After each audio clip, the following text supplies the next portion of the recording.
옆에 분들하고 인사하시죠. 당신을 보니까 마음이 참 가볍습니다.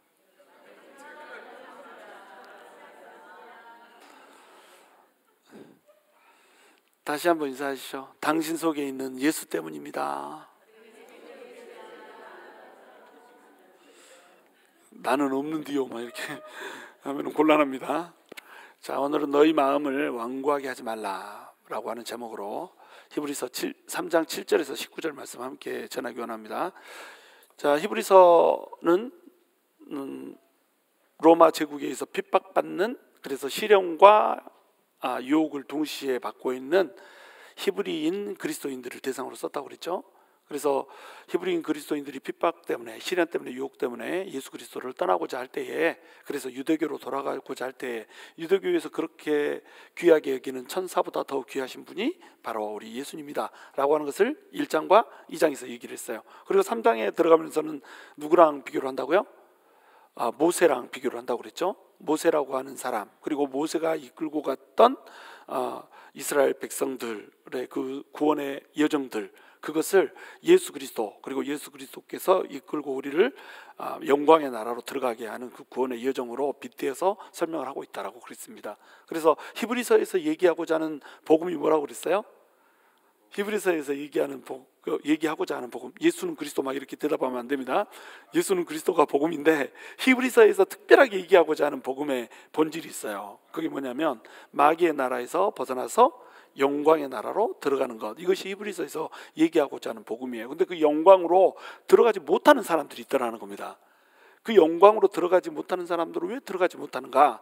오늘 본문에서는 그것이 바로 마음이 완고하게 되어서 미혹되었기 때문에 그렇다라고, 그래서 불신앙이 생겨버려서 그렇다라고 하는 얘기를 하고 있어요. 그래서 지난 시간에 우리가 예수 그리스도를 깊이 생각하라 라고 하는 제목으로 말씀을 전했잖아요. 예수 그리스도를 깊이 생각하라는 게 무슨 뜻입니까? 매일의 삶에서 예수님을 마치 남편이 아내를 위해서 자기를 드리듯이, 아내가 남편을 위해서 자기를 드리듯이 매일매일 자기를 드리는 그런 삶을 사는 것이 예수를 깊이 생각하는 거예요. 예수님 계속 생각하고 있는 이걸 얘기하는 게 아닙니다. 삶을 자기한테 드리는 거, 예수님한테 드리는 거, 이것이 바로 예수를 깊이 생각하는 거예요. 모든 영역에서. 그런데 6절에서 어떻게 하고 끝났어요? 6절에서 뭐라고 하면서 끝나냐면 소망의 담대함과 자랑을 붙드는 사람은, 붙들면, 우리가 소망의 담대함과 자랑을 붙들면 우리가 바로 뭐다? 하나님의 집이다, 이렇게 표현했단 말이에요. 우리는 하나님의 집입니다. 그렇죠? 하나님의 집인데 어떻게 하면이라고 하는 조건이 붙어요?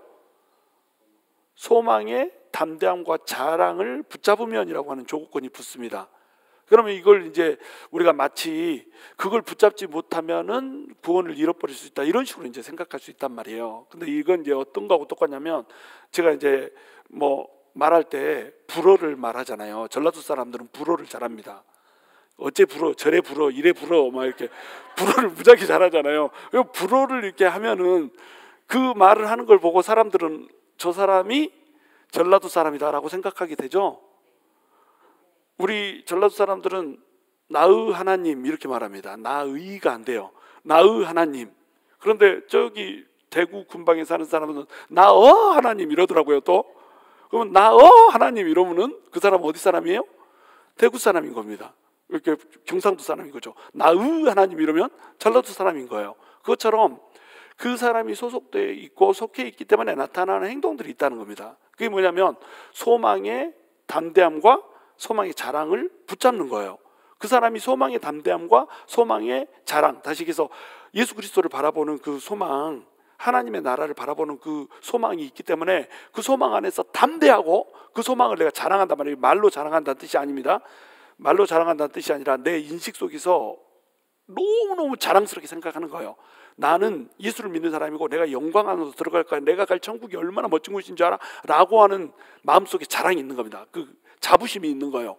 그거를 붙드는 사람이 있으면 그 사람은 하나님의 집이라고 하는 겁니다. 그러니까 하나님의 집이다 이 말은 이걸 하면 하나님의 집이고 이걸 안 하면 하나님의 집이 아니다, 이게 아니고 하나님의 집인데 어떻게 하면 하나님의 집이라고 하는 것을 알 수 있냐? 그렇게 소망의 담대함과 소망의 자랑을 붙잡는 그것을 보면 그 사람은 아, 이게 하나님의 집이구나, 이 사람은 구원받은 사람이구나, 이렇게 알 수 있다는 거예요. 자, 그러면서 이제 그 밑으로 넘어가게 됩니다. 7절로 넘어가는데 7절에서는 뭐라고 얘기하냐면 그러므로 성령이 이르신 바와 같이 오늘 너희가 그의 음성을 듣거든, 이렇게 얘기하고 있습니다.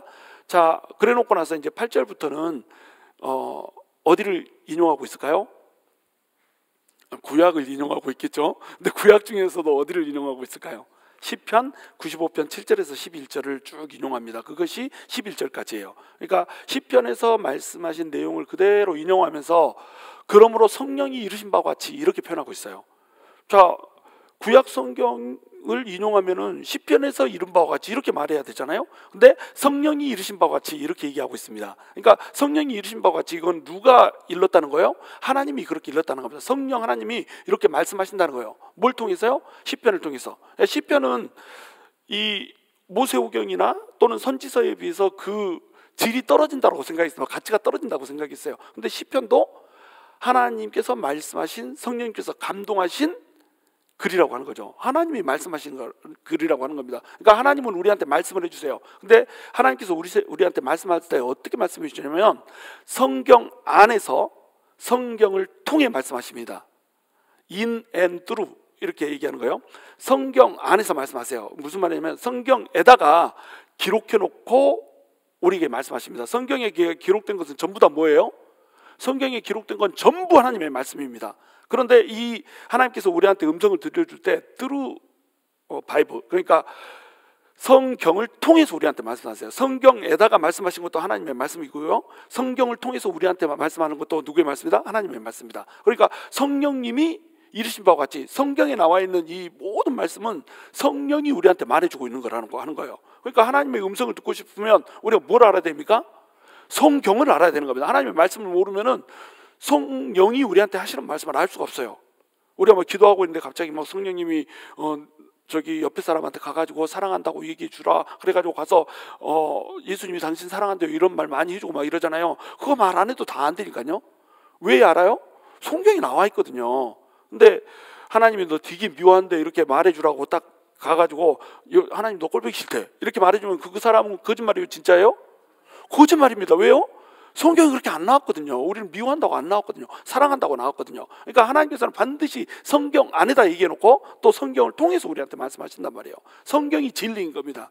그래서 성령이 시편을 통해서 우리한테 뭐라고 얘기하냐면 오늘 너희가 그의 음성을 듣거든, 이렇게 얘기를 해요. 오늘 너희가 그의 음성을 듣거든. 이 말은 지금 누가 하고 있는 거예요? 다윗이 하고 있는 겁니다. 그런데 시편 8편에서 시편 95편에서 얘기한 거, 시편 95편 7절에서 이 11절 말씀을 그대로 여기다가 인용해 놨다고 그랬죠. 이 말은 언제 일어난 일이에요? 시편에서 인용하고 있는 그 말씀은 언제 일어난 일입니까? 모세 때 일어난 거죠. 안 읽어서 모르는군요. 8절부터 한번 읽어보겠습니다. 한번 시작.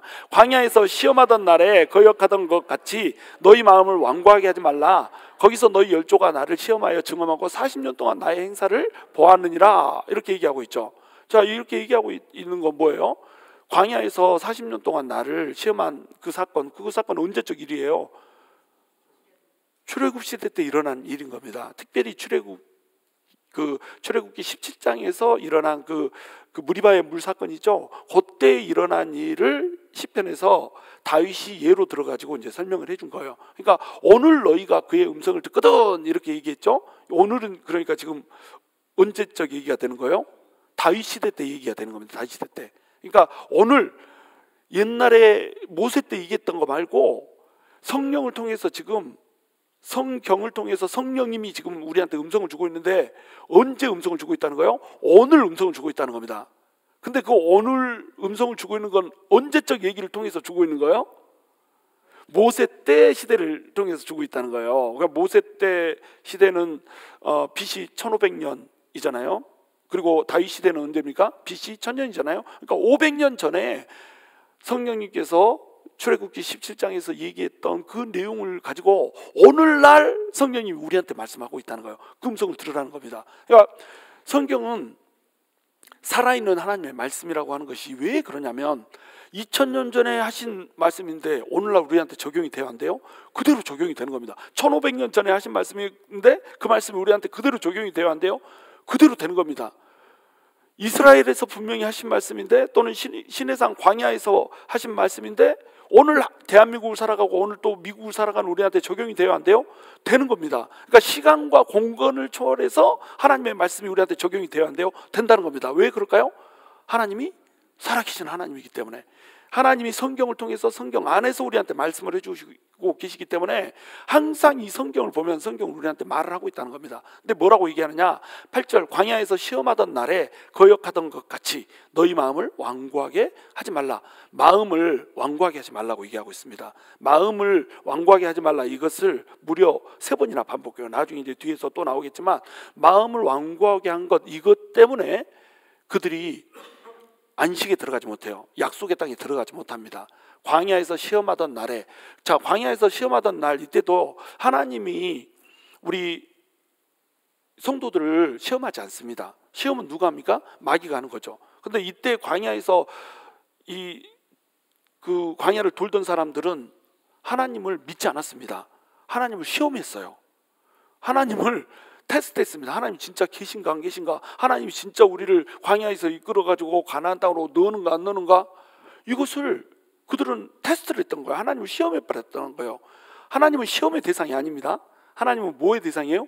신앙의 대상이죠. 하나님을 믿고 바라보면서 하나님 말씀이 떨어지면 그 말씀에 순종하는 대상이지, 우리가 하나님을 시험하는 대상이 아니란 말이에요. 그래서 우리 이 현대 그리스도인들도요, 교회를 다니면서 뭘 테스트를 하냐면, 하나님이 오늘 이 집 사는 거 하나, 이거 집 잘 살 수 있게 해주는지 안 해주는지, 이거 보면은 하나님을 믿겠다고 얘기해요. 우리 교회 건물을 주는지 안 주는지 봐가지고 제때 딱 우리 마음에 들게 주면은 하나님을 믿겠다고 그래요. 시험을 통과하고 우수한 성적으로 통과해가지고 남들은 70점 맞을 때 내가 100점 맞으면, 공부도 안 했는데 100점 맞으면은 그냥 하나님이 있는 걸로 내가 확인하겠다고 그래요. 이게 다 뭐예요? 하나님을 시험하는 겁니다. 하나님이 우리한테 말씀하시면 우리한테 그 어떤 것이 일어나지 않아도 그 말씀 자체로 하나님을 우리가 믿어야 되는데, 하나님이 그런가 안 그런가 보자 이러면서 하나님을 쳐다보고 있다는 거예요. 하나님을 테스트하고 있다는 겁니다. 그러니까 사실은 광야에서 시험하던 날에, 이 말은 백성들이 하나님을 오히려 시험하던 날인 겁니다. 백성들이 광야에서 하나님을 시험하던 날에 하나님을 거역해 버렸어요. 내 마음대로 내 뜻대로 안 됐거든요. 그래가지고 마음을 완고하게 해버렸다는 거예요. 이 마음을 완고하게 했다라고 하는 것이 무슨 뜻이냐면요, 자, 하나님의 뜻이 있습니다. 그리고 누구의 뜻이 있을까요? 나의 뜻이 있습니다. 근데 하나님이 내 뜻대로 움직여줘요, 안 움직여줘요? 내 뜻대로 좀 움직여주면 좋겠는데 하나님이 내 뜻대로 안 해주네. 내 뜻대로 되는 게 없어. 자, 광야에서 이제 헤매지 않고 바로 가나안 땅으로 들어갔으면 좋겠는데, 하나님이 홍해바다를 가르고 나와가지고 위쪽으로 올라가서 이렇게 가는 것이 아니라 홍해바다를 가르고 나와서 밑으로 막 도네. 그래가지고 시내산까지 가는데 11개월이나 걸려버리네. 3개월이나 걸려버리네. 그리고 시내산에서 또 머무는데 11개월이나 걸려버리네. 도대체 뭐 하는 거야? 하나님 왜 우리를 가나안 땅으로 데리고 간다고 그러고 가나안 땅으로 안 데리고 가고 이렇게 쓸데없이 우리를 돌리고 있는 거야? 왜 이렇게 먼 길을 선택하는데? 막 이러면서 하나님이 굉장히 마음에 안 들어버립니다. 그러니까 하나님의 생각과 내 생각이 어때요? 서로 불일치를 해버린 거예요. 서로 상충이 되는 겁니다. 이렇게 서로 상충이 될 때 하나님한테 우리가 어떤 식의 태도로 나아가는가, 이것이 굉장히 중요하거든요. 근데 내 뜻대로 하나님이 움직여주지 않으니까 하나님한테 시험이 확 들어버리는 거예요. 하나님이 좀 물을 줬으면 좋겠는데 광야 땅으로 나오는데 홍해바다를 가르고 나올 때만 해도 좋았어요. 이야, 바다가 말려져 버렸네. 여러분, 홍해바다를 가를 때요, 남동풍이 불었잖아요. 그렇죠? 동풍이 불었다고 하는 것은 뜨거운 바람이 불었다는 뜻입니다.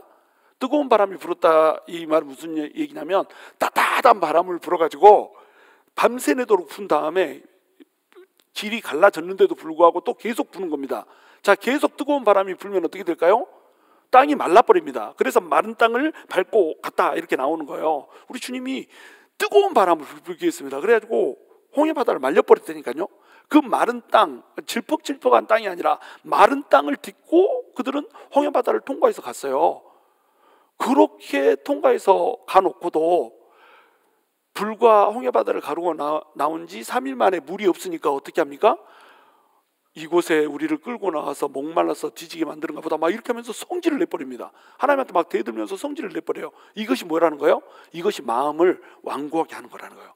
마음을 완고하게 한다라고 하는 것은 뭐냐면 하나님이 내 뜻대로 움직여주지 않을 때, 내 뜻대로 하나님께서 내 기도하는 대로 들어주지 않을 때, 이때에 하나님이 없나?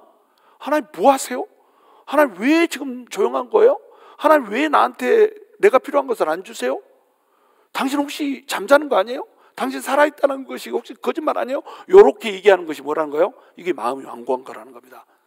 이게 마음이 완고하다는 것의 뜻이에요. 자, 그런데 지금 현재 히브리인들 어때요? 핍박받고 있습니다. 계속 도전받고 있습니다. 그래서 너네 저기 유대교로 돌아와라 막 이렇게 하는데 돌아갈까 말까 고민하고 있어요. 돌아갈까 말까 고민하는 이유가 뭡니까? 내 뜻하고 안 맞아.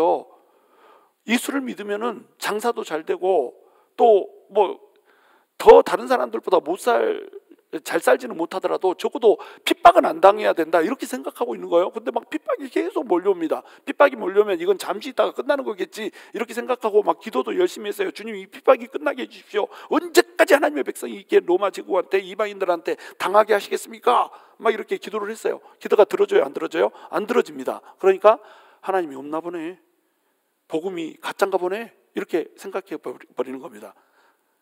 자, 그런데 우리가 2장에서 배웠잖아요.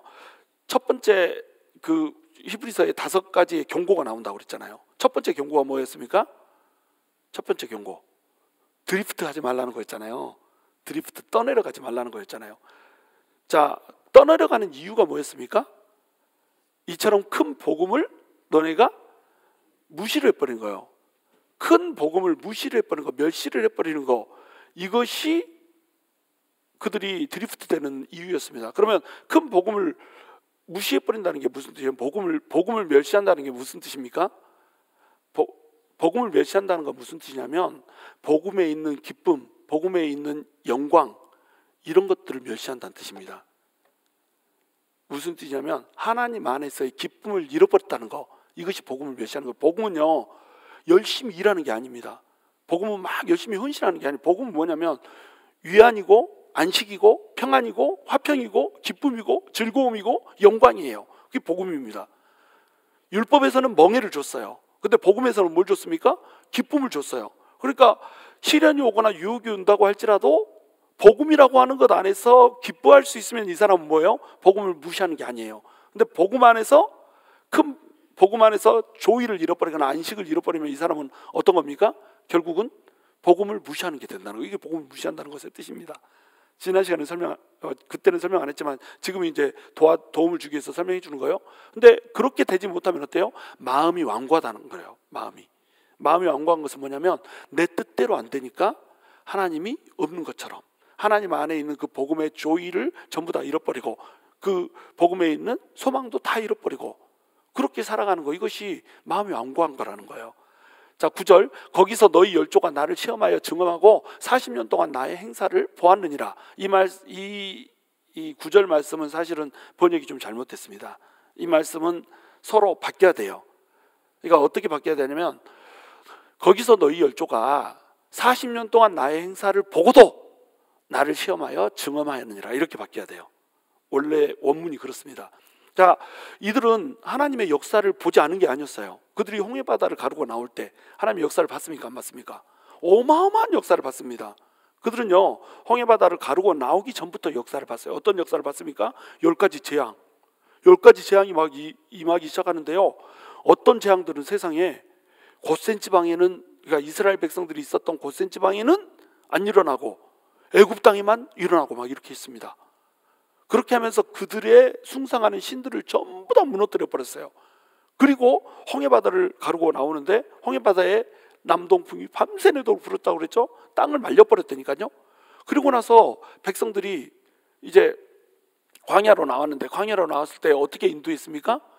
구름기둥과 불기둥으로 인도했습니다. 구름기둥과 불기둥이 떠나질 않았다고 그래요. 40년 동안 구름기둥과 불기둥이 한 번도 안 떠났습니다. 그걸 눈으로 보고 있어요. 홍해바다도 내가 마른 땅을 딛고 갔어요. 그리고 불기둥도 막 떠 있고 구름기둥도 떠 있고 그 기적 같은 일들을 내 눈으로 목도하면서 가는 거예요. 그리고 신발을 신고 다니는데 신발이 떨어져요, 안 떨어져요? 신발이 안 떨어져. 무슨 도깨비 반스도 아니고 신발이 떨어지질 않는 거예요. 옷은 해줘요, 안 해줘요? 옷도 안 해줘. 심지어는 그렇게 막 돌아다니는데 발도 부르트지 않았다고 그래요. 발에 물집이 안 생겨 불어. 이건 누가 해준 거예요? 하나님이 해준 겁니다. 그리고 반석을 치니까 반석에서 물이 나와버리고요. 하늘 위에서 만나가 내려가지고 신령한 음식이 내려버리거든요. 메추라기가 막 몇 겹씩 쌓이더니 날 잡수 막 그러고 막 이러고 놓여있고요. 메추라기가 잡으려고 하면 날아가야 되는데 안 잘나가고 확 이러고 있는 겁니다. 날개로 쫙 펼치고 그냥 먹어라, 잡숴봐 이렇게 하면서 메추라기가 그러고 있는 거예요. 글쎄 이거 누가 하신 거예요? 하나님이 한 겁니다. 이거를 다 눈으로 보고 왔단 말이에요. 그런데 그것을 다 보고도, 나의 행사를 다 보고도 너희 열조가 나를 시험하여 증언했다는 겁니다. 하나님이 진짜로 살아계신가? 하나님이 진짜로 우리를 구원하시나? 하나님이 진짜로 우리를 가나안 땅으로 데리고 갈까? 계속 시험하고 증언해 버렸다는 거예요. 여러분, 그러니까 기적이 없어서 하나님을 못 믿는 게 아닙니다. 하나님이 내 안에서 요 일만 해주면 하나님이 진짜로 하나님을 딱 믿어버릴 것 같은데 그게 아니에요. 그렇게 해서 믿은 사람들, 어떤 한 마을에서요 뭐 엄청난 치유의 역사가 있었습니다. 그래가지고 이 사람들이 마을 전원이 다 예수를 믿게 됐어요. 근데 이 마을 전원이 나중에 예수님은 없다고 막 부인하면서 예수님의 핍박자로 전원이 바뀌어버렸습니다. 이게 역사 속에 나와요. 이게 이 사람들은 도대체 뭘까요? 예수를 믿은 걸까요? 안 믿은 걸까요? 안 믿은 걸까요? 안 믿은 겁니다. 기적을 체험했어. 기적을 경험했어. 그거 보고 그냥 하나님이 있는가?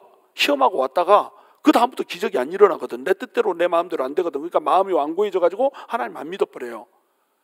그러니까 기적은 또 표적은 하나님을 믿게 만들 수가 없습니다. 마음이 완고하면 기적도 표적도 아무 일도 못해요. 그러니까 음란한 세대가 표적을 구하나니, 표적을 베풀어 달라고 이렇게 하는데 음란하고 패역한 세대가 표적을 구하느니 내가 너에게 보여줄 표적은 요나의 표적밖에 없다, 이렇게 말씀하시잖아요, 예수님이. 이게 무슨 뜻이에요? 요나의 표적밖에 없다는 게 물고기 뱃속에 요나가 들어갔다가 3일 만에 물고기가 토해가지고 나오잖아요. 그것처럼 예수님이 죽었다가 3일 만에 부활하겠다는 얘기를 해준 거예요. 자, 이 얘기는 왜 한 걸까요? 성경에 기록된 말씀대로 하겠다는 겁니다. 그러니까 성경에 기록된 말씀을 믿지 못하면 기적을 봐도 믿지 못한다는 거예요. 거지와 나사로의 얘기에서도 거지는 하나님의 도우심으로 어떻게 됐습니까?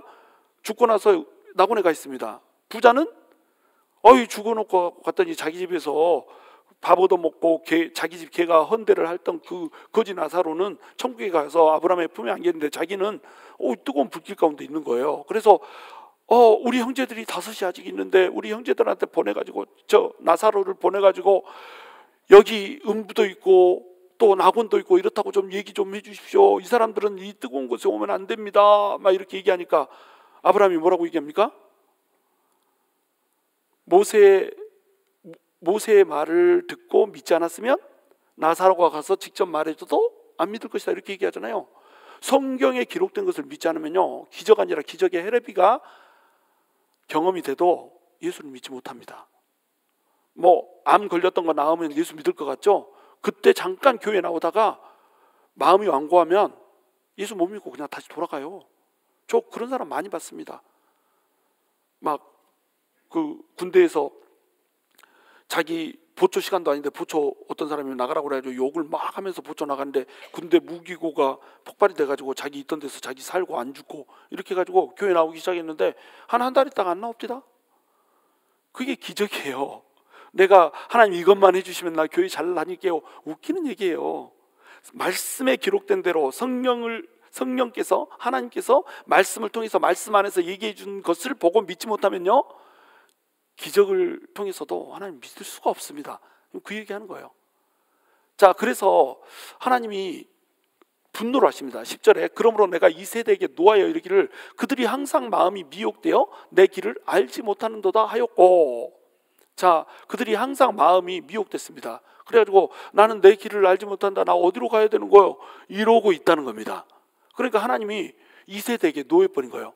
자, 그들이 항상 어떻게 됐다? 마음이 미혹이 돼버렸어. 마음이 미혹됐다는 건 미혹하는 사람이 있다 없다? 미혹하는 자가 있다는 겁니다. 미혹하는 자는 누구죠? 마귀죠. 마귀가 항상 마음을 미혹합니다. 마귀는 24시간 그 다음에 7일 연중 무휴로 계속 묵는 사자처럼 삼킬 자를 찾아서 돌아다닙니다. 그래가지고 하나님을 시험하는 자가 있으면 하나님이 진짜인가? 아닌가? 기적을 베풀어줘야 되는데 내 뜻대로 해줘야 되는데 왜 안 해주지? 이렇게 하는 사람이 있으면 와서 콱 덥석 물어본다는 거예요. 자, 마음이 미혹되어 내 길을 알지 못하는도다. 내 길을 알지 못한다고 얘기해요. 왜? 마음이 미혹됐으니까. 지금 길을 누가 인도하고 있어요? 하나님이 인도하고 있잖아요. 하나님이 한 번도 이스라엘 백성을 떠난 적이 없다니까요. 구름기둥, 불기둥 가지고 구름기둥이 떠서 움직이면 이스라엘 백성도 가는 겁니다. 불기둥이 딱 그 자리에 서면은 이스라엘 백성도 거기 서는 겁니다. 그러다가 불기둥이 다시 떠서 움직여요. 그럼 어떻게 합니까? 또 움직이는 거예요. 그러니까 그들은 가는 길을 어떻게 정하고 가면 돼요? 그냥 구름기둥이 인도하는 대로 가면 되는 겁니다. 구름기둥, 불기둥이 떠서 인도하는 대로 가면 돼요. 그렇죠? 갈 길을 왜 몰라? 갈 길을 알지. 갈 길을 당연히 알아야죠. 구름기둥, 불기둥으로 하나님이 인도하시는 그 길만 따라서 가면 되잖아요. 그런데 내 길을 알지 못한다 이러고 있어요. 왜 그래요? 마음이 완고해져 버렸어. 그래서 구름기둥이 이끌고 가고 있는데 그거 따라가면서도 이 길이 맞는가? 구름기둥 따라가고 있잖아. 지금 불기둥 따라가고 있잖아요. 근데 이 길이 맞는가? 터덜터덜 걸으면서 신발도 안 떨어지는 신발 신고 옷도 헤어지지 않는 옷 입고 발도 부르키지 않은 채로 하나님이 인도하시는 그 길을 걸으면서도 내 길을 알지 못한도다. 내가 길을 잊어버렸도다. I'm lost. I got lost. 막 이런 식으로 걸어가고 있는 거예요. 얼마나 한심합니까 이게? 근데 우리도 똑같이 이러고 있다는 거예요. 똑같이 하나님이 분명히 우리를 인도해 가고 있고 말씀 가운데 인도해 가고 있고 상황 가운데 인도해 가고 있고 또 뭐 많은 사람들의 음성을 통해서 또 설교를 통해서 우리를 인도해 가고 있는데 내가 갈 바를 알지 못하는도다. 나 어디로 가야 되는고, 어디가 내 길인고 막 이러고 걸어가고 있다는 거예요. 이것이 왜 그렇다는 거예요? 마음이 미혹돼서. 마음이 미혹되는 이유는 뭐예요?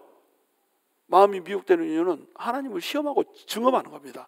계속 하나님이 진짜인가 가짜인가 이러고 있는 거예요. 소망의 담대함과 소망의 자랑을 붙잡고 있지 못해요. 하나님의 집인데 하나님의 집다운 삶을 살지 못하고 있는 겁니다. 그러니까 계속 미혹되는 거죠. 11절 내가 노하여 맹세한 바와 같이 그들은 내 안식에 들어오지 못하리라 하였느니라. 그래가지고 하나님께서 분노하셨습니다. 그래서 맹세하셨어요. 자, 하나님께서 맹세를 하실 필요가 있어요 없어요? 맹세하실 필요 없습니다. 하나님은 말씀하시면 말씀이 반드시 이루어져요. 그러니까 맹세 같은 거 할 필요가 없어요. 내가 맹세하는 이럴 필요가 없습니다. 그런데 이거를 강조하시려고 내 말 좀 들어라 이렇게 하시려고 하나님이 맹세를 하신 겁니다. 뭐라고 맹세했어요? 그들은 내 안식에 들어오지 못하리라 이렇게 말씀을 하신 거예요. 이 안식에 대해서는 우리가 다음 주에 이제 설명을 하게 될 겁니다. 다음 주에 이 4장에 가면은 안식에 대해서 또 잘 나와 있기 때문에 이 안식에 대해서 설명을 할 거예요. 근데 내 안식에 들어오지 못한다 이 말은 결국 어디를 들어가지 못한다는 얘기냐면 가나안 땅으로 들어가지 못한다는 얘기입니다. 근데 이 가나안 땅으로 들어가는 이것은 뭘 그림 언어로 설명해 주냐면 우리 현대 그리스도인들이 어디를 향해서 가는가라고 하는 것을 설명을 해주고 있는 거예요. 그림으로 보여주고 있는 겁니다. 그러니까 이 내 안식 가나안 땅에 들어가는 거 이것은 결국 우리식으로 얘기하자면 히브리식 복음으로 얘기하자면 이게 어디예요? 이게 영광의 나라인 겁니다. 어디에서 나와서요? 어디에서 나왔어? 마귀의 나라에서 나와서. 이 마귀의 나라는 뭘로 지금 그림 언어가 제시되고 있어요? 바로의 왕국에서 나와가지고 어디로요? 영광의 나라로 가고 있어요. 근데 가나안 땅으로, 그러니까 내 안식으로 들어가고 있습니다. 자, 그러면은 지금 애굽에서부터 나왔죠? 마귀의 나라에서 나왔죠? 그리고 영광의 나라로 들어가는 데까지 시간이 있죠. 그 텀이 있습니다. 그 텀이 몇 년이에요? 40년이죠. 광야를 도는 그 시간. 광야의 시간은 그러니까 어떤 시간이에요? 이미 마귀의 나라에 나와가지고 이미 안식이 없던 그 종살이 하던 그것으로부터 벗어나서 하나님 안에서의 안식을 누리고 있는 겁니다. 그런데 이 안식이 완성이 됐어요? 안 됐어요? 안 됐습니다. 영광이 완성이 됐어요? 안 됐어요? 안 됐어요. 분명히 하나님의 이 함께 동행하신 불기둥, 구름기둥 이거 다 보고 있고 만나 보고 있고 신령한 음료 다 보고 있고 다 보고 있긴 합니다. 그런데 완벽하게 완성된 하나님의 영광의 나라 안식 여기에는 들어갔어요? 못 들어갔어요? 못 들어갔다는 겁니다. 이것이 정확하게 우리 현대 그리스도인들한테 그리고 이 시대를 살아가고 있던 히브리 그리스도인들한테 주는 그림 언어라는 거예요. 너네가 지금 아직 완성된 나라로 들어가지 못했어.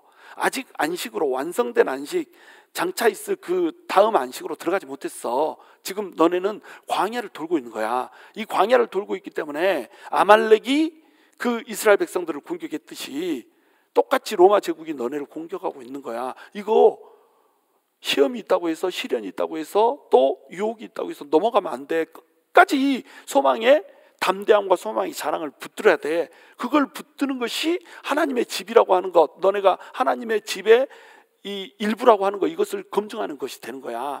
그거 하라고 내가 광야에다 돌려놨다 이렇게 얘기하는 겁니다. 여러분, 하나님께서요 우리 가는 길을 알까요? 모를까요? 알죠.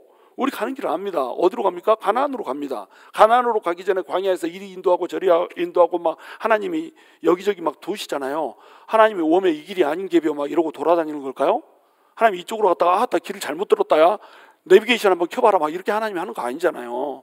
하나님은 정확히 하나님이 뭘 하고 있는지를 아십니다. 그러니까 구름기둥 불기둥을 가지고 뛰었다가 또 멈췄다가 하면서 이스라엘 백성들을 데리고 가고 있어요. 나중에 이스라엘 백성들이 이 에돔 앞을 지나서 바로 위로 올라가도 되는데 에시온 게벨로 막 내려와 버리잖아요. 홍해바다 두 족발 중에 더 이렇게 긴 족발 쪽으로 내려와 버립니다. 그러니까 이스라엘 백성들 난리 납니다. 아니 이제 다 올라갈 때 됐는데 왜 다시 내려가는 거예요? 올라갔다가 이제 곧 올라가면 되는데 왜 다시 좀 밑으로 내려가서 돌아가는 거예요 도대체? 이렇게 막 대들어 버립니다. 그런데 하나님 뭐라고 말씀하세요? 이게 내가 인도하는 길이다. 다 이유가 있고 다 목적이 있다 이렇게 얘기하는 거예요. 여러분 우리 인생도 똑같아요. 우리 인생에 우리 뜻대로 안 되는 것들이 있잖아요. 우리 마음대로 안 되는 거 있어요. 내가 하고 싶은데 안 되는 게 있습니다. 나는 이 일을 하고 싶은데 하나님이 자꾸 이쪽으로 끌고 가거든. 나는 여기를 하고 싶은데 여기를 막아버리거든. 나는 여기를 뚫고 가고 싶은데 이곳이 아니라 뒤쪽으로 돌려버리거든. 이걸 볼 때마다 우리는 어떻게 생각해요? 하나님 도대체 뭐 하세요? 이렇게 얘기한다는 거예요. 먹을 것이 만나밖에 없으니까 어떻게 했습니까? 이스라엘 백성들이 우리가 애굽에 있을 때에는 생선과 오이와 참외와 부추와 파와 마늘을 값없이 먹었다고 이렇게 얘기하잖아요. 값없이 먹었던 것을 생각하는데 지금 우리한테 있는 것은 뭐밖에 없다? 만나밖에 없다 이렇게 얘기합니다. 하나님이 만나가 뭡니까? 만나가 맨날 만나밖에 하나님이 할 수 있는 게 없어요? 아니 하늘에서 음식이 내려오고 있는데 만나밖에 할 수 있는 게 없어 이러고 있는 거예요. 이게 완고한 사람들의 특징인 겁니다.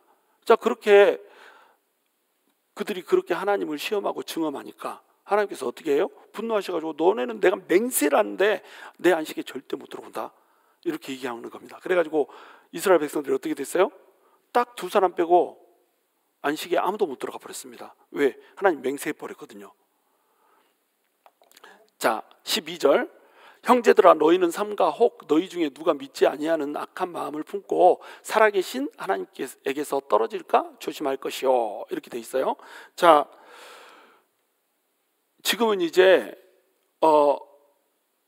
형제들아 너희는 삼가 혹 너희 중에 누가 믿지 않은 악한 마음을 품고 살아계신 하나님께 떨어질까 조심할 것이요 이렇게 얘기하면서 하나님에게서부터 떨어질까를 조심하라고 얘기합니다. 그러면서 뭐라고 부르냐면 형제들아 이렇게 부르는 거예요. 이 형제들아 이렇게 불렀다는 것은 무슨 뜻이에요? 이 말씀을 누구한테 하고 있다는 겁니까? 이미 믿은 히브리 그리스도인들한테 하고 있다는 뜻이 돼버리잖아요. 그렇죠? 이것 때문에 굉장히 논란이 이제 크게 생기는 겁니다. 자, 이 형제들아 이 말이 없으면 어떻게 되냐면 이 사람들은 원래 믿지 않았기 때문에 구원받지 못했다 이렇게 얘기를 할 수가 있는데 형제들아 이렇게 말해버렸기 때문에 믿는 사람들한테 한 거 아니냐. 그러니까 믿었던 사람이 잘못하면 구원을 놓칠 수도 있지 않느냐 이런 질문이 돼버리는 거예요. 그래서 이 히브리서는 굉장히 도전이 많습니다. 히브리서 3장, 히브리서 6장, 히브리서 10장 여기에 계속 이런 내용들이 막 너희가 너네를 호적에서 파분다 이런 식의 내용들이 계속 반복해서 등장하는 거예요. 그러니까 예수 믿는 사람이 구원을 놓칠 수도 있는가? 라고 하는 질문을 계속 만들어내는 겁니다. 자, 예수 믿는 사람이 구원을 놓칠 수 있을까요? 칼비니즘에 속한 그룹은 예수 믿는 사람은 구원을 놓칠 수 없다고 얘기합니다. 그런데 알미니아니즘에 속한 사람은 예수 믿는 사람도 구원을 놓칠 수 있다고 얘기합니다. 그러니까 정통 장로교회 이런 쪽에서는 한 번 구원받으면 영원한 구원 이렇게 얘기합니다. 그리고 이터널 시큐리티, 그러니까 영원한 보증 이렇게 얘기합니다. 그런데 이쪽 침례교 쪽에서나 존 웨슬리 쪽에서는 어떻게 얘기합니까? 구원을 받았어도 구원을 어떻게 사느냐에 따라서 놓칠 수 있다 이렇게 주장합니다. 근데 이 질문은 사실은 조금 잘못된 질문이긴 해요. 예수를 믿은 사람이 구원을 놓칠 수 있느냐 없느냐, 이 질문은 살짝 잘못된 질문이긴 합니다. 하나님한테 떨어져 나갈 수 있느냐 없느냐, 자, 이건 이제 나중에 설명해 주기로 하고, 지금 이제 저는 요 6장 10장 여기까지 가기 전까지 예수를 믿는 사람이 구원을 놓칠 수 있느냐 없느냐 이 대답을 안 해줄 거예요. 이 대답을 제가 이렇게 설교하지 않을 겁니다. 왜냐하면 하나님께서 이 성경에다 기록을 해놓으면서 복음서에서도 그렇고요, 서신서에서도 그렇고요, 예수를 믿으면 반드시 구원을 얻는다, 그 구원은 안전하다라고 하는 것을 얘기해 놓기도 했지만, 또 예수 믿는 사람이 구원에서 떨어질 수도 있다는 생각을 할 수 있게 경고를 줬어요, 안 줬어요? 경고를 줬습니다. 그 경고 중에 하나가 여기 경고예요. 그러니까 자, 하나님께서는 논란이 일어날 수 있게 글을 써놓은 겁니다. 무슨 얘기인지 이해가 되시죠? 정확히 하나님께서 믿는 사람은 절대 놓쳐질 수가 없어요. 예를 들어서 요한복음 10장에 가시면요, 우리 하나님 아버지가 그 믿는 사람들은 그 하나님의 손으로 붙들고 있다고 얘기합니다. 자, 하나님의 아버지의 손으로 붙들고 있다고 얘기해요. 근데 또 예수 그리스도가 어떻게 한다고 그러죠? 우리의 손을 붙잡아 준다고 얘기합니다. 내가 너네를 절대 손을 놓치지 않고 믿는 자들은 붙잡아 줄 거다 이렇게 얘기합니다. 이 약속에 입각하면 우리 그림에 그런 거 나오잖아요. 우리가 손을 딱 뻗고 있는데 우리 하나님이 우리를 잡고 있는 이런 그림 나오잖아요. 사실은 그 그림은 일부만 그린 거예요. 우리 손을 딱 뻗고 두 손을 뻗고 있는 겁니다. 한쪽 손은 예수님이, 한쪽 손은 하나님이 이렇게 잡고 있다고 생각하면 돼요. 이렇게 잡고 있는 겁니다.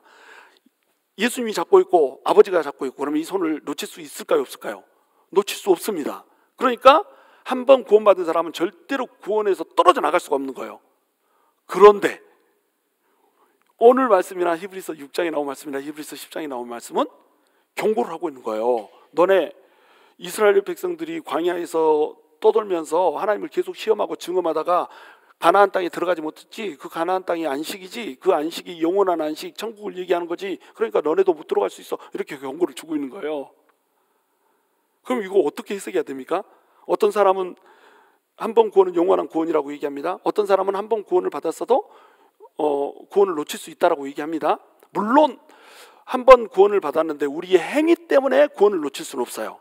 우리가 어떤 죄를 지었고 그걸 반복적으로 죄를 지었는데 그 죄를 다 회개하지 못했으니까 구원을 놓친다, 이런 얘기가 아니에요. 우리 구원은 뭘로 주어졌습니까?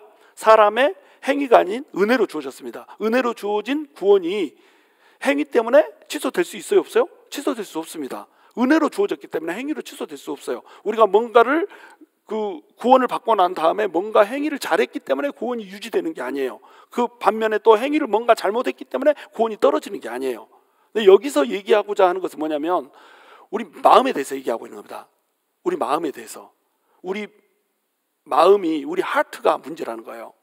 그러니까 믿음이 없는 불신앙 때문에 우리가 구원을 놓칠 수 있다라고 하는 건데, 결국 우리가 구원을 받는 이유도 뭡니까? 믿음 때문에 구원받잖아요. 우리가 구원을 받는 이유는 뭐예요? 은혜로 구원을 받습니다. By grace through faith로 우리가 구원을 받아요. 무슨 얘기인지 이해가 되시죠?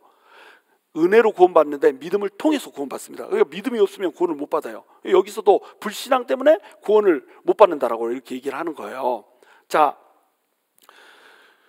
어찌됐건 찰스 스펄전이 어떤 부류에 속한 사람일까요?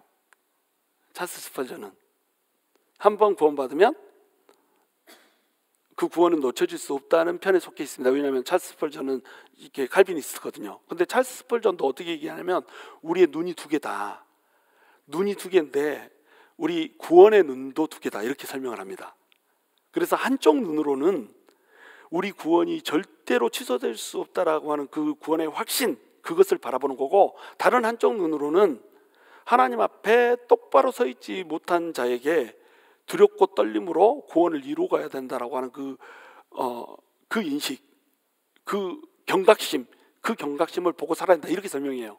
무슨 얘기인지 이해가 되시죠? 이 찰스 스펄전이 굉장히 이런 부분에서 탁월한 겁니다. 그러니까 저도 이 내용을 너무너무 좋아하거든요. 자, 하나님을 믿는 사람이 구원을 놓칠 수 있는가 없는가, 이것이 중요한 게 아니고 우리한테 중요한 것은 뭐냐면 우리가 어떻게 하나님 앞에 서 있는가가 중요하단 말이에요. 어떻게 하나님 앞에 서 있는가. 그러니까 하나님이 두 가지 가능성을 전부 다 열어놓은 채로 설명을 해놓은 겁니다. 우리 하나님이 세세하게 설명해 놓을 수 있잖아요. 그렇잖아요. 세세하게 설명해 놓을 수 있습니다. 이러면 구원 못 받고 이러면 구원 받고. 그런데 하나님께서 이쪽도 열어놓고 저쪽도 열어놓은 것처럼 써버렸단 말이에요. 왜 그랬을까요? 만약에 너네 구원은 절대로 놓쳐지지 않아, 이렇게만 써놔버렸으면 어떻게 될까요? 지 멋대로 살아버립니다. 그러면 구원파식으로 믿어버리는 거예요. 그런데 너네는 똑바로 못 살면 천국에 못 가, 이렇게 써놔버리면 어떻게 될까요? 그러면 진짜로 똑바로 못 살아버립니다. 포기해버리거든요. 하나님을 믿었어도 천국에 갈 수 있다라고 하는 확신이 없으면 어떻게 내 목숨을 던집니까? 내 목숨 던졌는데, 내 목숨 던져서 그 죽음으로 내가 예수 그리스도한테 충성했는데 내가 완벽하게 100% 죄를 안 지을 수는 없잖아요. 자, 다윗이 죄 지었어요, 안 지었어요? 죄 지었습니다. 다윗이 죄 지었잖아요. 죄 지었는데 다윗 같은 사람도 죄를 짓는다라고 한다면 나 같은 사람이 죄를 안 지을 수가 없는 거잖아요. 그렇죠? 그렇다면 내가 목숨을 던져도 내가 지었던 그 죄 때문에 구원을 받을 수 없을 수 있잖아. 그러면 목숨 던질 수 있겠어요? 목숨을 던질 수가 없는 겁니다. 그러니까 하나님 안에서 있는 그 소망, 담대함과, 소망의 담대함과 그 자랑을 갖게 하기 위해서는 우리 구원이 확증이 돼야 되는 거예요. 그런데 구원의 확증만 시켜놓고 예수 믿으면 무조건 영원히 시큐리티가 보장돼, 영원히 너네는 보증이 되는 거야, 이렇게만 설명을 해놓으면 어떻게 되겠어요? 지 멋대로 살아버릴 수 있다니까요. 그래서 하나님께서 장치로 두 개를 다 열어놓은 거예요. 그래서 두 눈으로 이걸 보게 해놓은 겁니다. 근데 제가 로마서에서 이미 제 입장은 설명을 드렸어요. 한번 구원을 얻은 백성은 절대로 구원을 놓칠 수 없습니다. 설명 안 한다고 해놓고 하죠. 더 구체적으로 설명하나, 자세히 설명을 안 한다는 얘기였어요. 한번 구원을 얻은 백성은 구원을 이룰 수 없습니다. 그런데 우리는 두 개의 눈을 갖고 봐야 된다는 거예요. 자, 형제들아, 너희는 삼가 혹 너희 중에 누가 믿지 아니하는 악한 마음을 품고, 자, 어떻게 얘기했습니까? 누가 믿지 않은 악한 마음을 품고, 이렇게 얘기했죠. 믿지 아니하는 악한 마음이라는 게 뭐예요? 불신앙이라는 겁니다. 믿음을 갖지 않으면 결국 영광의 나라에 들어갈 수 있다 없다? 들어갈 수 없다는 거예요. 자, 믿지 아니하는 어떤 마음? 악한 마음이라고 표현해놨습니다. 이 악한 마음이라고 하는 게 뭐예요? 우리한테 중요한 것이 뭐라는 거예요? 마음이라는 겁니다. 마음. 이 말을 들으면서 많은 사람들이 이런 생각을 하게 될 거예요. 여러분도 아마 이런 생각이 있습니다. 그러면 구원을 놓칠 수도 있다는 얘기인데, 그러면 한쪽 눈으로 구원을 놓칠 수도 있으니까 우리가 뭔가를 해야 되겠네. 착하게 살아야 되나? 헌금을 더 해야 되나? 도네이션을 더 해야 되나? 가난한 사람들을 구제를 해야 되나? 성경을 더 읽어야 되나? 새벽기도를 빠지면 안 되지 않나? 욕설을 한 번이라도 했으면 당장 회개하고 다음부터는 절대로 욕짓거리 하고 이러면 되지 않을까? 막 이렇게 하면서 행위를 우리가 생각해요. 여러분, 제가 방금도 설명드렸듯이 행위가 은혜로 주는 그 구원을 취소할 수가 없습니다. 그러니까 행위를 생각하면 안 돼요. 뭘 생각해야 돼요? 마음을 생각해야 돼요. 마음을. 우리 마음속에 하나님이 있는가 없는가, 이걸 생각해야 되는 겁니다. 우리 마음속에 하나님이 주인인가 아닌가, 이걸 생각해야 돼요. 결론은 이거예요. 우리 마음속에 하나님이 주인이어버리면 행위는 가끔씩 실수가 있을 수 있지만 따라오는 겁니다. 근데 우리가 마음이 없어요. 악한 마음이에요. 그래서 믿는 마음이 아닙니다. 이래도 행위는 할 수 있어요? 없어요? 행위할 수 있습니다. 믿지 않아도 얼마든지 구제할 수 있고, 얼마든지 헌금할 수 있고, 얼마든지 헌신할 수 있습니다. 그 사람 구원 받아요? 못 받아요? 구원 못 받습니다. 여러분, 교인이 구원 받아요? 교회 나오면 구원 받습니까? 못 받습니다. 교회 나와서 열심히 헌신하고 열심히 헌금하면 구원 받습니까? 못 받습니다. 교회 나오는데 그 사람의 마음이 예수 그리스도를 진짜 주인으로 섬기고 있어야 구원받는 거예요. 그래서 누가 믿지 아니하는 악한 마음을 품고, 이렇게 설명을 해놓은 겁니다. 믿지 않는 악한 마음, 불신앙의 마음을 품은 그것이 살아계신 하나님에게서 떨어지게 만든다는 거예요. 그걸 조심하라는 겁니다. 그러니까 우리 마음이 예수 그리스도를 믿었다라고 생각해요. 막 교회 다니고 열심히 다닙니다. 기적도 맛봤습니다. 신비한 체험도 막 했어요. 그래가지고 우리는 믿는 것처럼 보여. 믿는 것처럼 보이는데 실상은 믿고 있어요? 안 믿고 있어요? 안 믿고 있어요. 왜요? 마음이 하나님한테 확정이 안 됐거든. 마음이 하나님한테로 소망의 닻을 안 내렸거든. 천국으로 닻을 안 내렸거든. 그러면은 이 사람은 구원을 못 받은 거죠. 구원 받은 줄 알아서 다. 그래서 예수님께서 너네는 가라지하고 알곡이 있는데 그 가라지하고 알곡 중에서 가라지를 뽑으라는 얘기를 해요, 안 해요? 가라지를 뽑으라고 안 합니다. 왜요? 가라지 뽑다가 알곡도 뽑을까 두려워한다 이렇게 얘기하잖아요. 이 밭은, 하나님의 밭은 뭡니까? 지금 여기서 얘기하는 밭은 뭘 상징해요? 교회를 상징하는 겁니다. 교회 안에 가라지가 있고 알곡이 있어요. 그렇죠? 가라지가 있고 알곡이 있는데 가라지를 뽑다가 알곡을 뽑아버릴 수 있습니다. 왜냐하면 분명히 알곡인데 가라지처럼 보일 수 있거든요. 저거는 안 돼 그러고 뽁 뽑아버리면 안 된다는 거죠. 그런데 여러분 이걸 생각해야 돼요. 가라지는 알곡이 될 수 있어요? 없어요? 될 수 없습니다, 원래. 그런데 하나님의 밭에서는 가라지가 알곡으로 될 수 있어요? 없어요? 될 수 있습니다. 분명히 이 사람은 가라지였는데 시간이 지나다 보니까 어떻게 돼요? 알곡으로 점점 바뀌어가는 거예요. 가라지였는데 알곡으로 바뀌어가는 겁니다. 뭘 통해서요? 예수 그리스도의 그 트랜스포메이션을 통해서 예수님을 어느덧 딱 받아들이고 가라지가 알곡으로 바뀌어가 버리는 거예요. 그러니까 가라지를 만약에 뽑아버렸으면 어떻게 될까요? 알곡으로 바뀌어가지고 알곡이 됐을 그걸 뽑아버린 게 되잖아요. 그래서 내버려 두게 만든 겁니다. 교회에 예수 믿지 않는 사람이 있어도 그 믿지 않는 사람을 그대로 내버려 두게 만든 거예요. 내버려 두고 놔두면 그 사람은 어떻게 돼요? 예수 그리스도를 어느덧 붙잡으면, 마음속에다 예수 그리스도를 어느덧 주인으로 품어버리면 그 사람은 알곡이 되는 겁니다. 자, 그러니까 살아계신 하나님에게서 떨어질까 조심할 것이요. 분명히 이 사람은 알곡인 줄 알고 교회 밭에 있으니까 알곡인 줄 알고 그냥 내버려 뒀었는데 나중에 보니까 결국 알곡으로 바뀌지 못한 가라지였다. 그러면 뽑혀지는 거예요.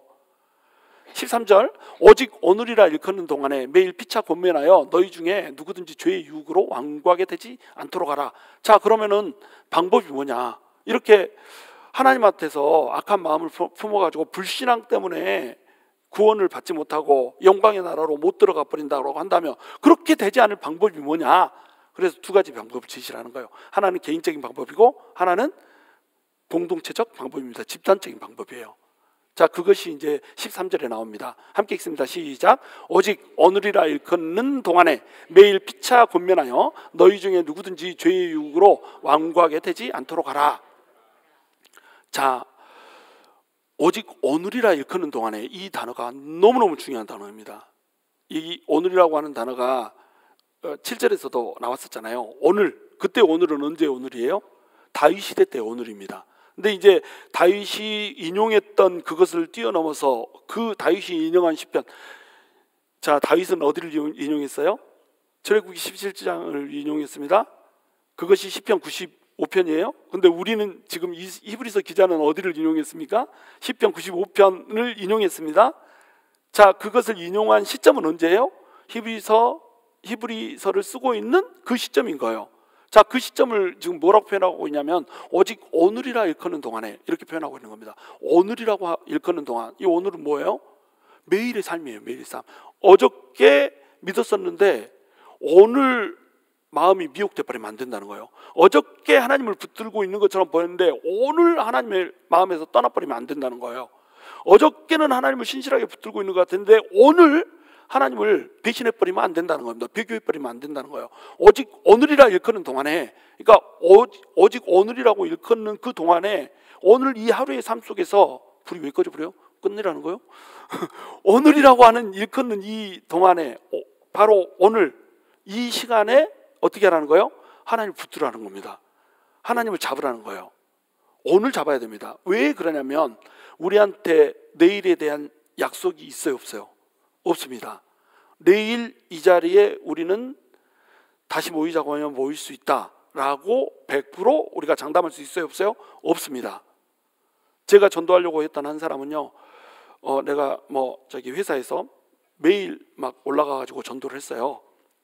전도하고 나면은 복음을 전하고 나면은 막 다양한 방법으로 복음을 전하죠. 이렇게 전하기도 하고 저렇게 전하기도 하고 막 과학으로 전하기도 하고 막 무당으로 전하기도 하고 막 또 역사로 전하기도 하고 막 다양하게 복음을 전했습니다. 올라갈 때마다 복음을 전하면은 자 그러시면 오늘 예수님을 영접하겠습니까? 들을 때 너무 잘 들어요. 막 탁탁 하면서 영접하시겠습니까? 그러면은 아이 좀 있다가 그리고 또 다음에 또 올라가서 하면은 말은 또 잘 들어요. 막 듣고 그렇지 막 그러고 반문도 제기하고 뭐 저기 질문도 하고 막 그러면 대답을 하는데 다 해줬습니다. 내가 얼마나 질문을 또 대답을 잘해줬겠어요. 그냥 각별한 사랑을 가지고 대답을 막 해줍니다. 그러면은 그래 이렇게 해놓고 그러면 영접하시겠습니까? 그러면 아니요 다음에요 이렇게 하다가 죽어버렸어요.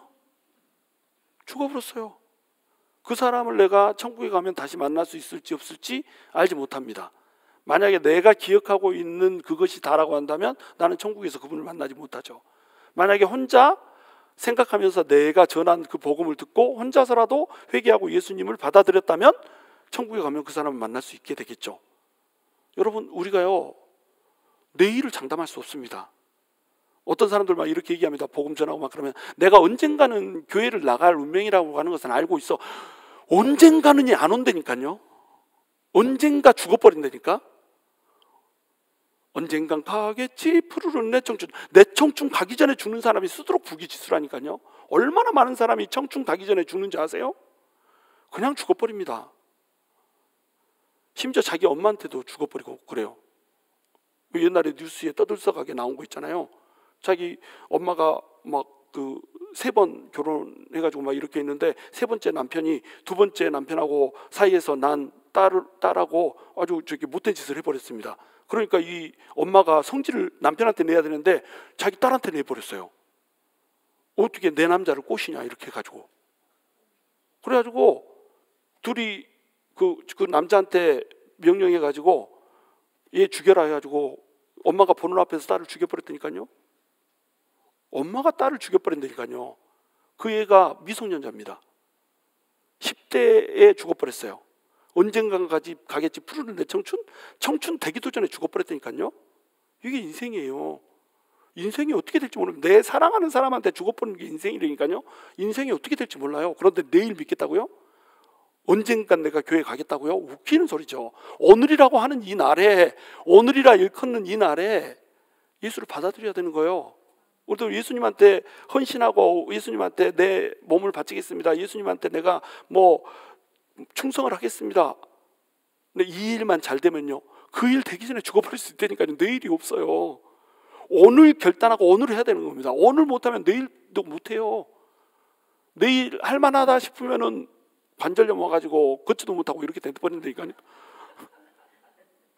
그러기 전에 젊은 날에 오늘이라고 하는 일컫는 날에 매일 우리가 하나님을 믿어야 되는 거예요. 하나님한테 나와야 되는 겁니다. 그리고 또 공동체적으로 피차 권면해야 됩니다.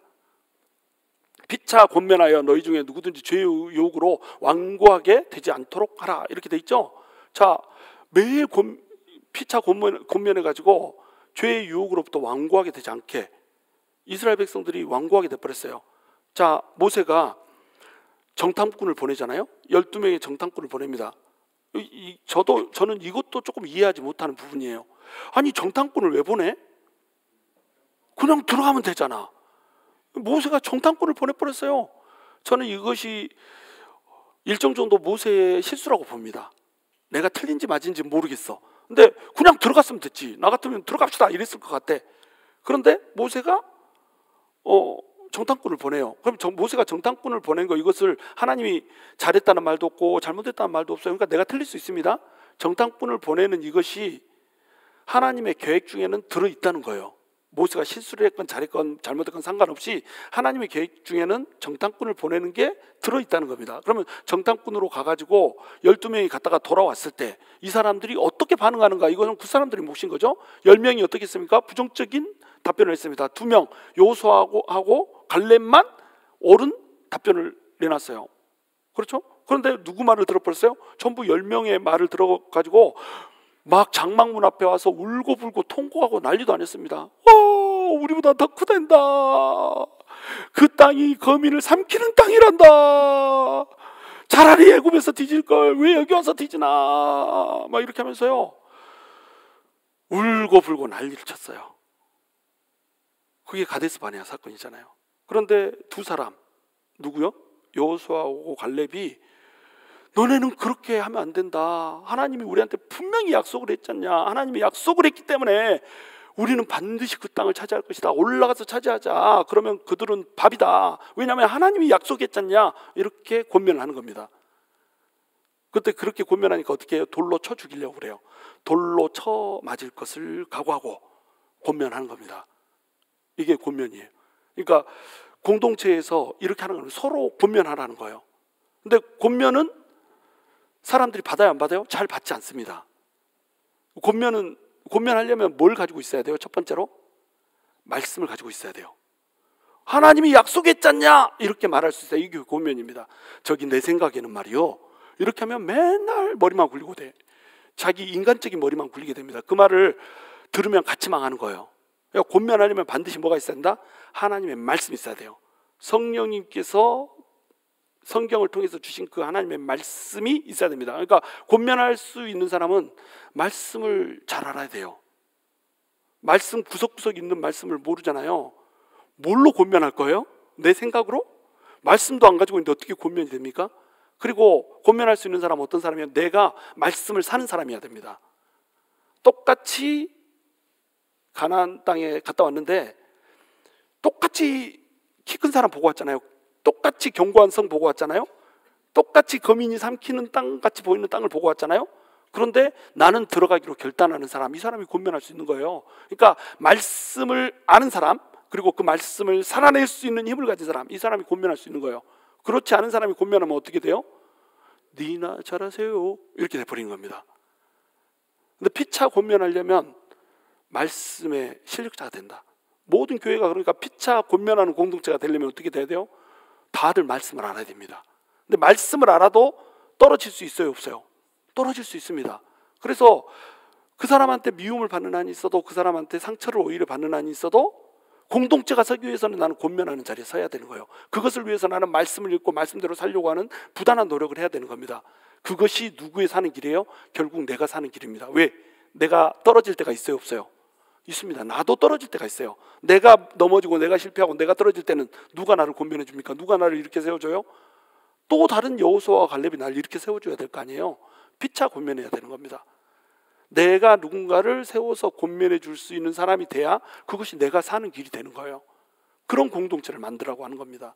그런데 맨날 모여가지고 그냥 막 부정적인 얘기만 하고 모여서 맨날 서로 권면한다고 하면서 근데 말이요, 거기 큰 거민들이 존재하는 데인데 갈 수 있을까잉? 뭐 이렇게 하고 하면은 아이고 이거 이 나라가 어떻게 섭니까?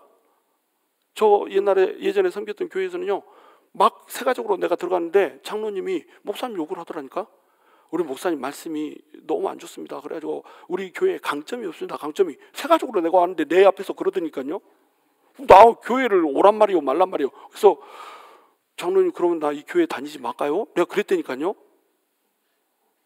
아니 세가족으로 왔는데, 세상에 세가족으로 내가 왔는데 세가족 앞에서 우리 목사님 말씀도 별로 안 좋고 막 뭐 이상한 설교만 하고 막 최진실이가 자살하는 어쩐다니 그 자살해서도 천국 간다는 어쩐다니 막 이런 설교나 하고 막 그래고 난리도 아니었습니다. 막 이렇게 하면서 그런데 내가 가서 교정을 해가지고 설교를 다시 하라고 막 이렇게 했는데 안 합디다 막 이렇게 하면서 지 잘난 척을 하면서 막 그 나라가 어떻게 서요? 그 나라가 장로가 제일 목사를 사랑하고 제일 목사를 보호해 줘야지 그 교회가 서는 거 아니에요. 그렇잖아요? 또 목사는 장로를 제일 보호해주고 장로를 제일 많이 이해해주고 인정해주고 고생한다, 얼마나 섬기느라고 수고하냐 이렇게 이해해줘야 그 나라가 서는 거 아니에요? 근데 서로 헐떡 앉아있어. 피차 권면하는 게 아니라 피차 권투하고 있어. 이 나라가 어떻게 서냔 말이에요. 성도들도 똑같아요. 성도들 누가 왔어? 세가족이 왔어. 세가족이 왔는데 어떻게 하든지 이 사람을 권면하고 이렇게 세워가지고 믿음 안으로 들어올 수 있게 만들어야 되지 않겠어요? 그냥 내가 막 권면해서 이렇게 세우려고 목사가 삐질삐질 흘리면서 전화하고 신방하고 막 힘들다고 그러면 가서 다독여주고 막 이렇게 하는데 지들끼리 싸워버려. 그래가지고 교회 떠나게 만들어버리고. 이게 뭐야 이게? 피차 권면하라고 그랬더니 피차 권투하고 자빠졌어. 자, 그러고 있으면 교회가 어떻게 서요? 교회가 설 수가 없는 겁니다. 그러면 아비의 영성을 가지고 어떻게 해서든지 한 영혼을 데리고 그 영혼이 살아날 수 있게 보호하고 인도해주고, 여러분 목사는 치어리더가 아닙니다.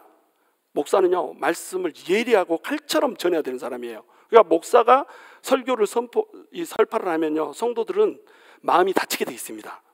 제대로 된 말씀을 전하면 성도들은 마음이 반드시 다치게 돼 있어요. 마음을 다치게 하는 설교를 안 하고 있다 그러면 그 사람은 하나님의 종이 아닙니다. 무슨 얘기인지 이해가 되시죠?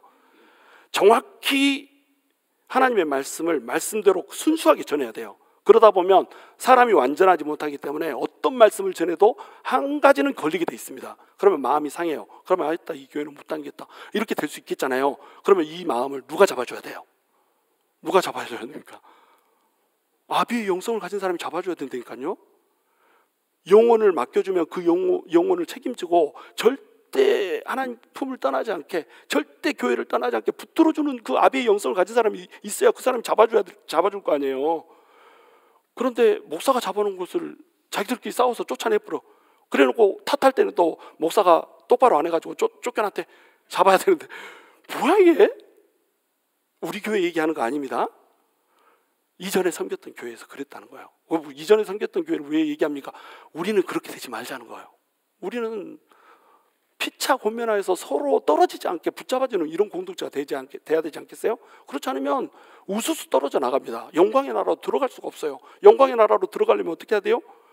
내 자신, 내 스스로도 매일 잘해야 되지만 또 서로 어때요? 피차 매일 권면하여서 마음이 미혹되지 않게 이렇게 만들어줘요. 죄의 유혹으로 완고하게 되지 않게 이렇게 만들어줘야 된다라고 하는 거예요.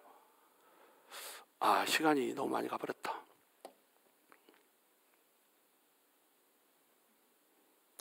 어떡하지? 나머지 절반은 다음 주에 하도록 하겠습니다. 끝내고 바로 들어가려고 그랬는데, 자, 오늘 말씀 정리합니다. 여러분, 우리는 구원받은 하나님의 백성이에요. 구원받은 하나님의 백성인데, 하나님께서는 우리가 두 개의 눈을 가지고 있는 것처럼 구원을 두 개의 눈으로 볼 수 있게 이렇게 만들어 놨습니다. 우리는 은혜로 구원을 받았어요. 우리의 행동이, 우리의 행실이 그 은혜로 받은 구원에 그 어떠한 영향을 미칠 수가 없습니다. 여러분, 이것을 확실하게 붙잡아야 돼요.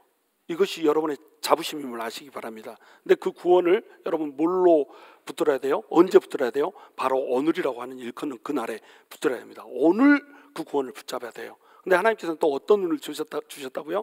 미혹해 하는 것한테 흔들려 가지고 마음이 완고해지지 않기를 바라세요. 근데 우리가 마음이 완고해져 버릴 때가 있다는 거예요. 마음은 왜 완고해지는 겁니까? 마음이 완고하다는 뜻이 뭡니까?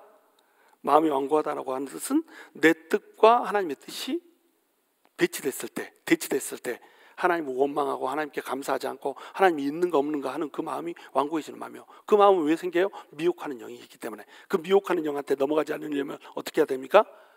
바로 오늘이라고 일컫는 이 날에 최선을 다해서 말씀을 붙잡아야 되는 겁니다. 최선을 다해서 기도해야 되고, 최선을 다해서 공동체에서 서로 피차 권면하고 피차 위해주는 그런 교회를 만들어야 돼요. 그래야지 우리가 영광의 나라에 들어갈 수 있습니다. 피차 권면해 주는 게 왜 영광의 나라, 내가 들어가는 건가? 내가 쓰러질 때도 있으니까 그때 영광의 나라로 들어가는 거예요. 그 영광의 나라에 들어가는 것이, 우리가 기본 구원을 받는 것은 뭘로 받아요? 조건 없이 받습니다. 그렇죠? 근데 성화 구원은 조건이 있어요, 없어요? 조건이 있습니다. 성화 구원은 조건이 있어요. 피 흘리기까지 싸워야 됩니다. 영화 구원은 조건이 있습니까? 없습니까? 조건이 있습니다. 피 흘리기까지 싸워야 됩니다. 내가 싸운 만큼, 내가 이룬 만큼 성화도 이루는 거고 영화도 이루는 거예요. 그러니까 조건이 있는 구원과 조건이 없는 구원이 있다는 겁니다. 조건이 있는 구원은 뭐예요? 기본 구원입니다. 예수를 믿으면 구원 받아요. 근데 조건이 있는 구원이 있습니다. 그건 뭐예요? 성화 구원과 영화 구원입니다. 내가 한 만큼, 이룬 만큼, 하나님께 헌신한 만큼 우리는 하나님 앞에서 성화를 이루고 또 영화를 이룰 수 있다라고 하는 거예요. 여러분, 그것을 마음속에 담으십시오.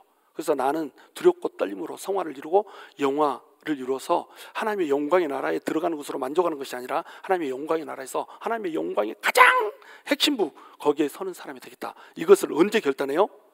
오늘이라고 일컫는 이 날에 결단해야 됩니다. 오늘 결단하셔야 됩니다. 여러분, 오늘 그 전까지 살아왔던 방식이 잘못된 방식이었다면 오늘 분명히 정리하십시오. 지금까지 나는 이렇게 살았습니다. 지금까지 나는 잘못 살았습니다. 정확히 정리하세요. 뜯어내야 됩니다. 그리고 오늘이라고 하는 이 날에 마음을 결단하고 내가 두렵고 떨림으로 하나님의 그 영광의 나라에 영광스럽게 들어갈 준비를 오늘부터 내가 해내겠습니다. 요 마음을 여러분 속에 품으시기 바랍니다. 하나님의 영광의 나라에 영광스럽게 들어가는 여러분이 될 수 있게 되기를 주님의 이름으로 축원합니다.